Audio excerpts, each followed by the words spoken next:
சமையல் எரிவாயு தட்டுப்பாடு காரணமாக உணவகங்களில் உணவு விநியோகம் தடைபடவில்லை என்று சென்னை ஹோட்டல் உரிமையாளர்கள் சங்க செயலாளர் ராஜ்குமார் தெரிவித்துள்ளார்.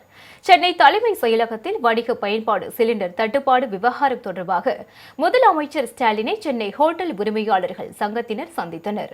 பின்னர் செய்தியாளர்களிடம் பேசிய அந்த சங்கத்தின் செயலாளர் ராஜ்குமார், சமையல் எரிவாயு தட்டுப்பாடு தொடர்பாக பிரதமருக்கும் ஒன்றிய பெட்ரோலியத்துறை அமைச்சருக்கும் தங்கள் சங்கம் சார்பில் கடிதம் எழுதப்பட்டுள்ளதாக கூறினார்.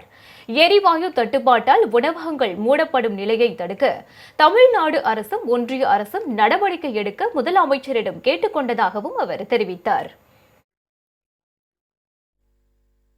தற்போது நிலவுகின்ற கேஸ் தட்டுப்பாட்டை உடனடியாக முடிவுக்கு கொண்டு வர எஸ்மா ஆக்ட் என்று சொல்லக்கூடிய அத்தியாவசிய பொருட்கள் அடிப்படையில் உள்ள அந்த சட்டம் 1968 அதை அமல்படுத்தி உணவகங்களை எஸ்மா சட்டத்தின் கீழ் கொண்டு வந்து அதற்குரிய கேஸ் தட்டுப்பாட்டை தவிர்ப்பதற்கான நடவடிக்கை எடுக்க வேண்டும் என முதல்வர் அவரிடம் நாங்கள் கோரிக்கை வைத்திருக்கிறோம். நிச்சயமாக உணவகங்கள் மூடப்படும் சூழ்நிலையை தவிர்ப்பதற்கான நடவடிக்கை தமிழக அரசும் மத்திய அரசும் எடுக்கும் என்கிற நம்பிக்கையோடு நாங்கள் எங்களுடைய கோரிக்கை சமர்ப்பித்தோம்.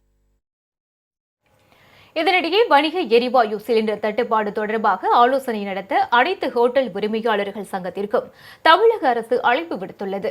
உணவுத்துறை அமைச்சர் தலைமையில் நாளை ஆலோசனைக் கூட்டம் நடைபெறவுள்ளது.